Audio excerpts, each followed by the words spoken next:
धर्म संस्कार संस्कृतिको संरक्षण हेतु विश्व जागरण महाअभियानका प्रवर्तक मोक्षधाम सेवाश्रम 8 धाम रूपन्देहीका पीठाधीश बालव्यास विभूति ईश्वर कृष्णजी महाराज बाल्यावस्थामै विभिन्न पदबाट विभूषित हुनुहुन्छ।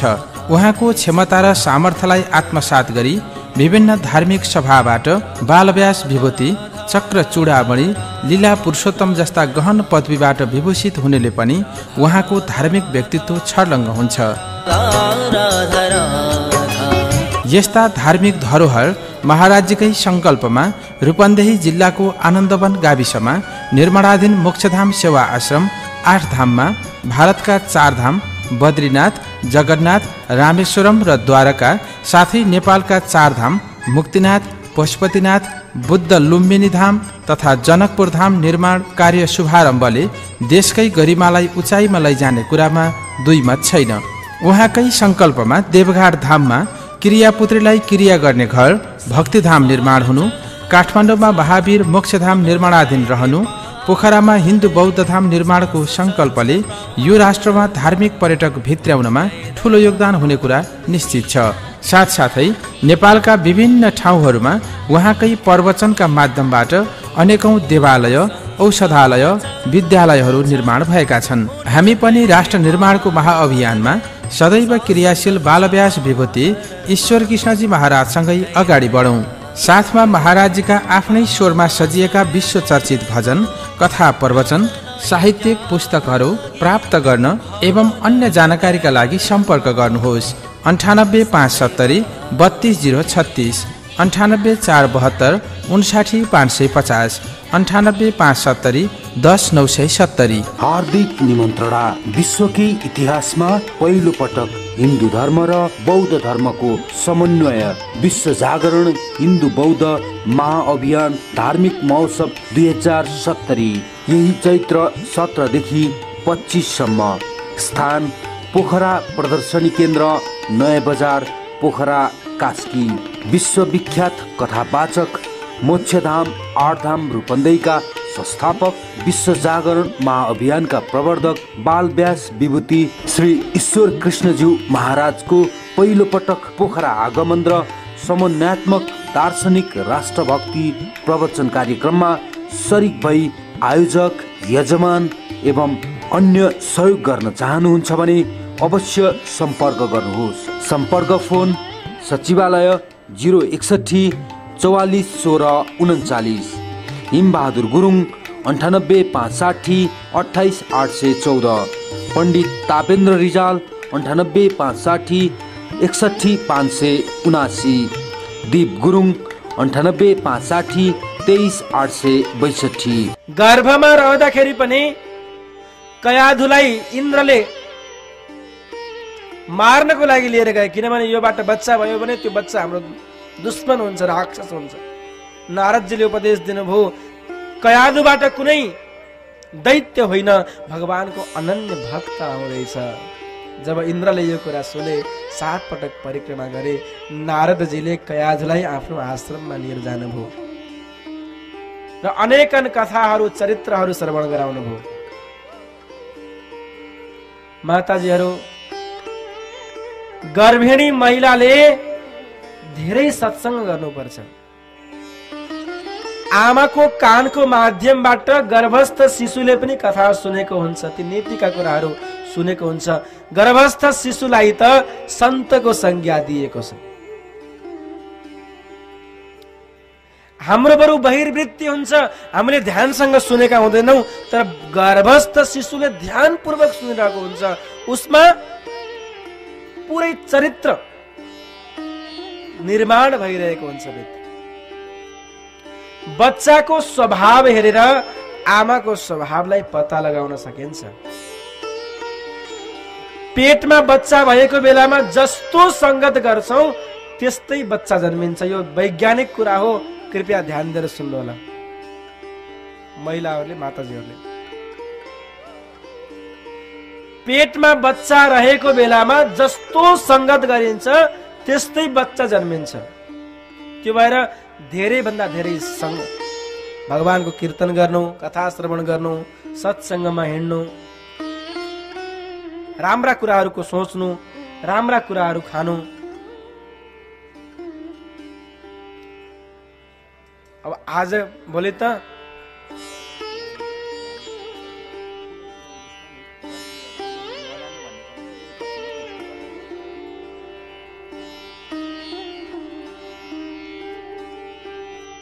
जस्तो हामीले कर्म गर्छौं त्यस्तै त्यो बच्चा त्यही वातावरणमा त्यो बच्चा हुर्किएको हुन्छ। हाम्रो समाजमा गर्भिणी महिलालाई मन्दिरमा जानु हुँदैन भन्ने पनि चलन छ कतिपय ठाउँमा। यहाँ के छ थाहा भएन। कसले भन्छ गर्भिणी महिला मन्दिरमा जान हुँदैन भनेर? कुन शास्त्रले भन्छ? कुन नीतिले भन्छ? खै मैले त भेटेको छैन। गर्भिणी महिला त झन् धेरै जानुपर्छ मन्दिर, नित्य जानुपर्छ, सधैँ जानुपर्छ, सत्संग गर्नुपर्छ, झन् राम्रा राम्रा कार्यमा शरीक हुनुपर्छ, अनि मात्र भक्त जन्मिन्छ। राम्रा कार्य नगर्ने, मन्दिरमा नजाने, आरती पूजा पाठ नगर्ने हो भने त कहाँ भक्त जन्मिन्छ र?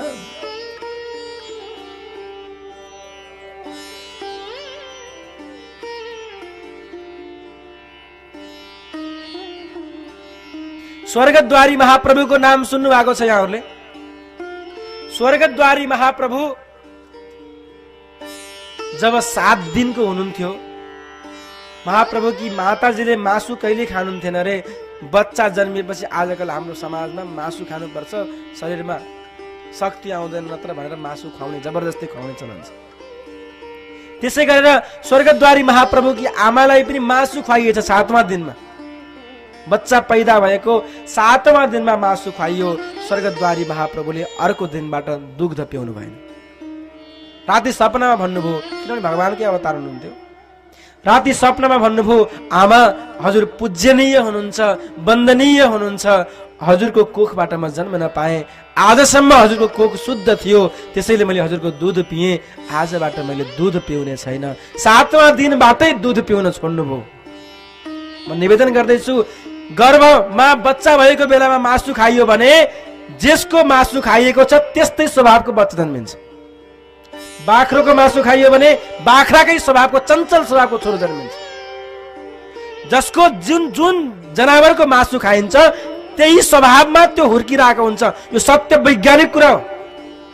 किनभने त्यो तत्त्व केही न केही अंशमा त्यो छोरामा शरीरमा, उसको बुद्धिमा, उसको शरीरमा, उसका अंग प्रत्यङ्गमा गएर बसेको हुन्छ कि हुँदैन?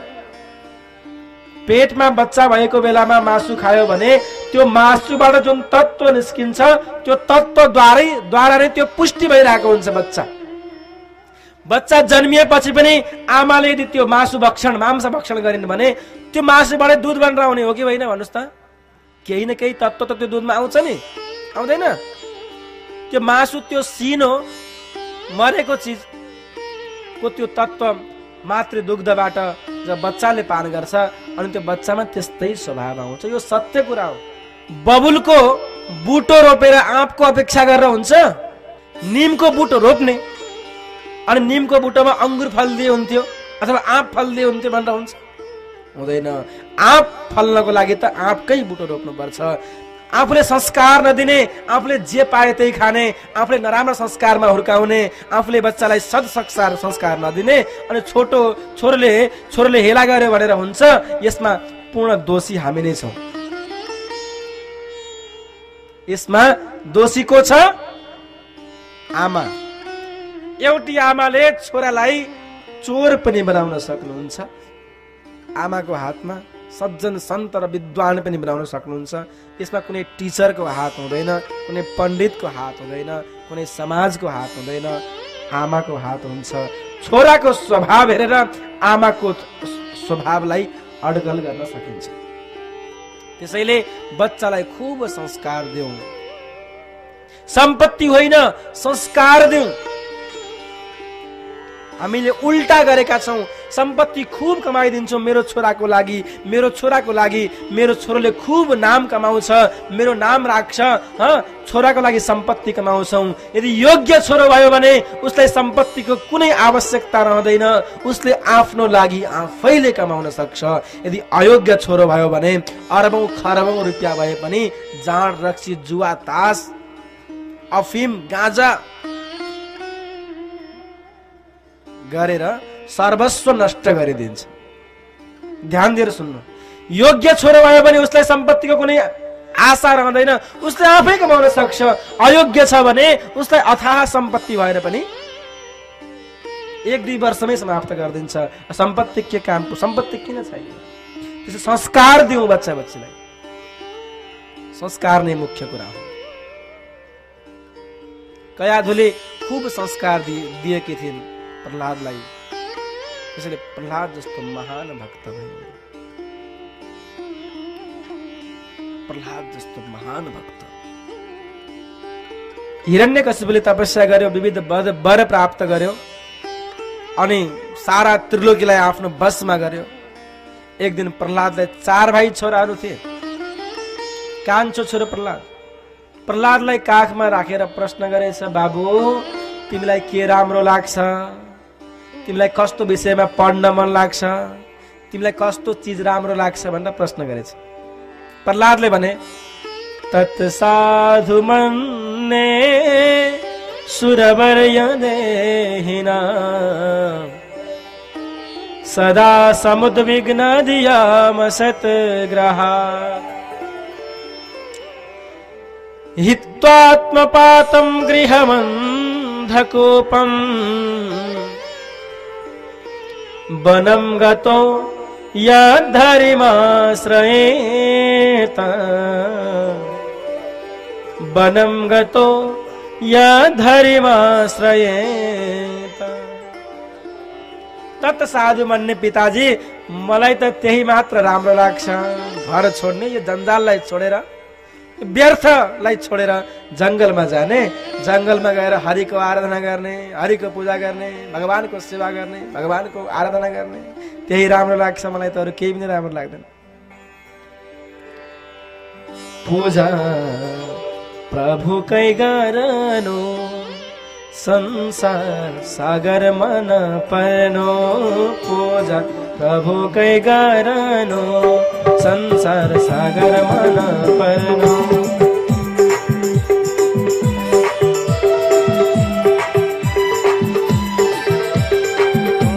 प्रभु कै गर्नु संसार सागर मन पर्नु।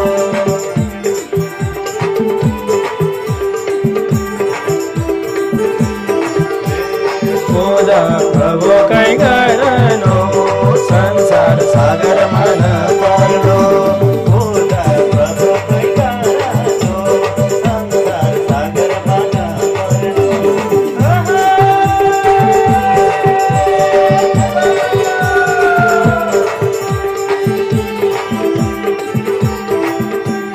पूजा प्रभु कै गर्नु संसार सागर मन पर्नु।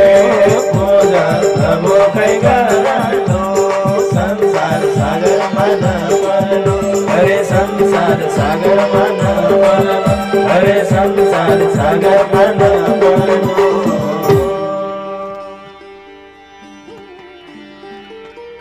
हिरण्यकशिपु हाँस्यो। हेर बच्चालाई कहाँबाट सिकेछ यसले? भगवान मेरो दुश्मन विष्णुको नाम लिन्छ, अध्ययनको लागि पठाइदियो। सन्डामरको नाम गरेका गुरुहरूको पासमा जा अध्ययन गरेर केही महिना अध्ययन गरे। त्यहाँ अध्ययन गर्दाखेरि दैत्य बालकहरूलाई पनि त्यो भक्तिको प्रचार गरे। दैत्य बालकहरूले प्रश्न गरे, हे कयाधुनन्दन, हे प्रहलाद, तिमीले कसको आराधना उपासना गर्ने गर्दछौ? तिमीले कहाँबाट यो विद्या प्राप्त गर्यौ? अति सुन्दर उपदेश दिनुभयो त्यहाँ दैत्य बालकहरूलाई। बाल्ये विद्यां निसेवेत यौवने दार संग्रहम् स्थाविर्ये मोक्षमातिष्ठेत सर्वदा धर्ममाचरेत। सर्वदा धर्ममाचरे।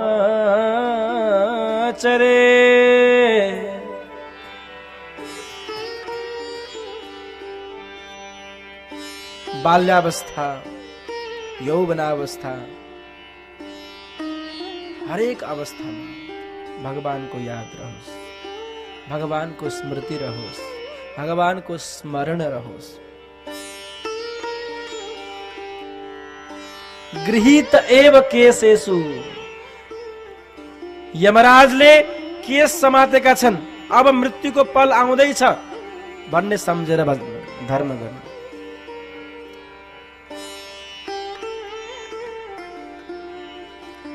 कहाँ हुने भगवानको भजन, भगवानको कीर्तन, पूजा पाठ त बुढेसकालमा गर्ने कुरा हो।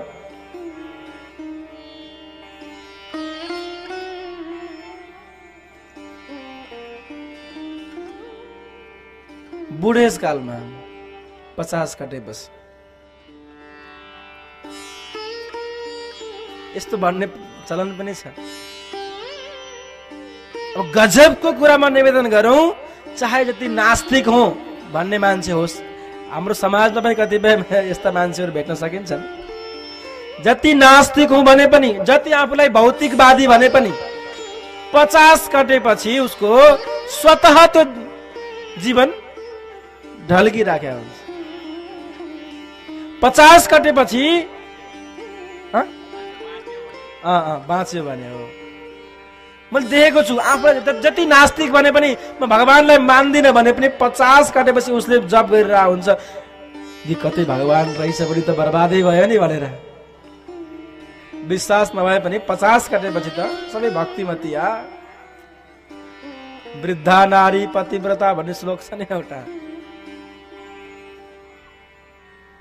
50 कटेपछि त जस्ता पनि आध्यात्मिक, जस्ता पनि धार्मिक, जीवनभरि जे गरे पनि, जे गरे पनि 50 कटेपछि त ओ रामनामी ओढेकै छन्, टीका लगाएकै छन्, मन अब सुरु भयो। अरे भक्ति त बुढेसकालमा गर्ने कुरा हो, भगवानको भजन त। राम्रो सुन्तला कसैले ल्याएर दियो भने, घाम लागेको छ, गर्मी पनि छ, अलिअलि खान्थ्यौँ होला हैन।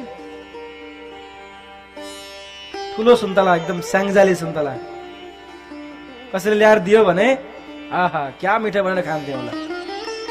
त्यही कुहेको सुन्तला ल्याएर कसैले दियो भने, कुहेको सुन्तला कसैले ल्याएर दियो भने के गर्छौँ?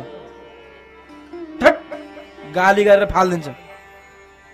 शर्म नभएको, मलाई यस्तो कुहेको सुन्तला दिने, मलाई के सोचेको तिमीले भनेर धेरै रिस पनि उठ्छ होला। जबसम्म राम्रो शरीर छ, जबसम्म हृष्टपुष्ट तन्दुरुस्त छौं, तबसम्म भगवानको द्वारमा जाँदैनौ। बुढेस लागेपछि, चाउरी परेपछि, आँखा गडेपछि, सबै सिद्धिएपछि अनि बल्ल भगवानको शरणमा जाँदाखेरि कतै भगवानले कुहेको सुन्तला चाहिँ फालिदिनु भयो भने नि के गर्ने? भगवान त कृपालु हुनुहुन्छ, भगवान त दयालु हुनुहुन्छ, भगवान त करुणाका सागर हुनुहुन्छ। तथापि सोचौं, जबसम्म शरीर राम्रो छ, हिष्टपुष्ट तन्दुरुस्त बल छ, तबसम्म संसारिक भोग विलास प्रपञ्च, ओहो क्या प्यारो भयो संसारको भोग विलास।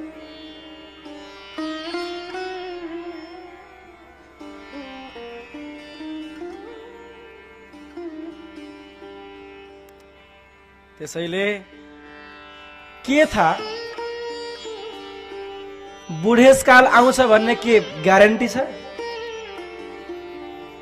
कसैले भन्न सक्नुहुन्छ म मेरो बुढेसकाल आउँछ भनेर? एक पलको भरोसा छैन, एक सेकेन्डको। बुढेसकालमा धर्म गर्ने हो भन्दै बस्दै गर्यो भने बुढेसकाल आएन भने के गर्ने?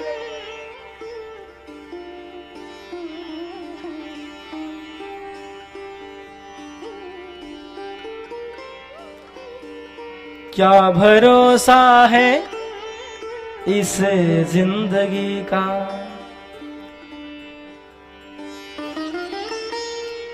साथ देती नहीं ये किसी का।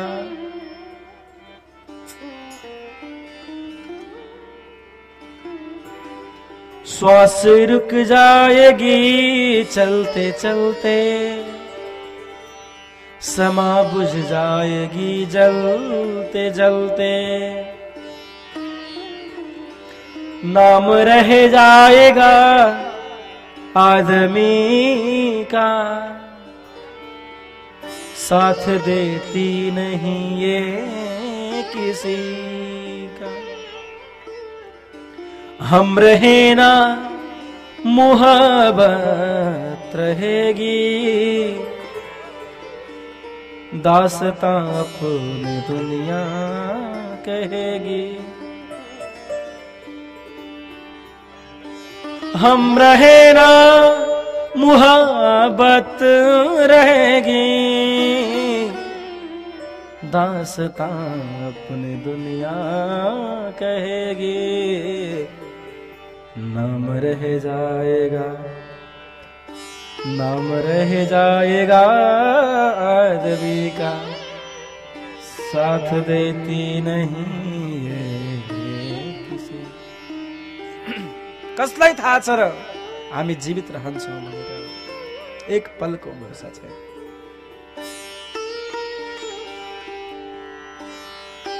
त्यसैले समयमै यो चित्तलाई भगवानमा अर्पण गरौँ।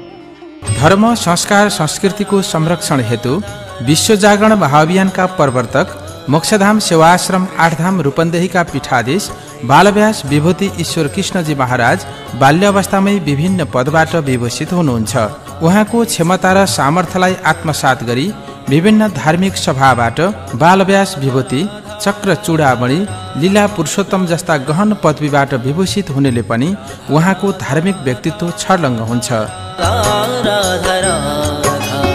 यस्ता धार्मिक धरोहर महाराज्यकै संकल्पमा रूपन्देही जिल्लाको आनन्दवन गाविसमा निर्माणाधीन मोक्षधाम सेवा आश्रम 8 धाममा भारतका 4 धाम बद्रीनाथ, जगन्नाथ, रामेश्वरम र द्वारका साथै नेपालका 4 धाम मुक्तिनाथ, पशुपतिनाथ, बुद्ध लुम्बिनी धाम तथा जनकपुर धाम निर्माण कार्य शुभारम्भले देशकै गरिमालाई उचाइमा लैजाने कुरामा दुई मत छैन।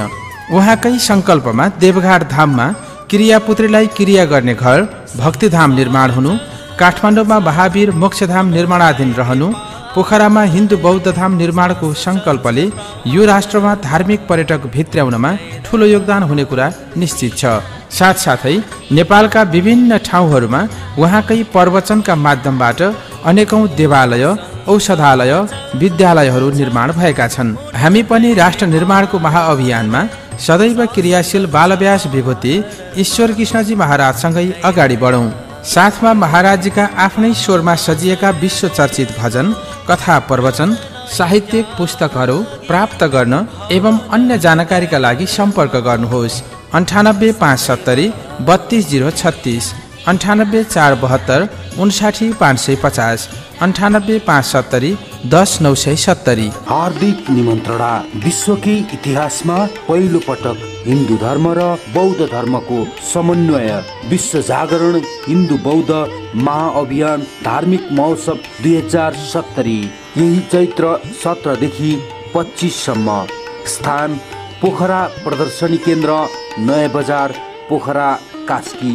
विश्वविख्यात कथावाचक मोक्षधाम 8 धाम रूपन्देहीका संस्थापक, विश्व जागरण महाअभियानका प्रवर्तक बालव्यास विभूति श्री ईश्वर कृष्णज्यू महाराजको पहिलो पटक पोखरा आगमन र समन्वयात्मक दार्शनिक राष्ट्रभक्ति प्रवचन कार्यक्रममा सरिक भई आयोजक, यजमान एवं अन्य सहयोग गर्न चाहनुहुन्छ भने अवश्य सम्पर्क गर्नुहोस्। सम्पर्क फोन सचिवालय 061 44 16 39।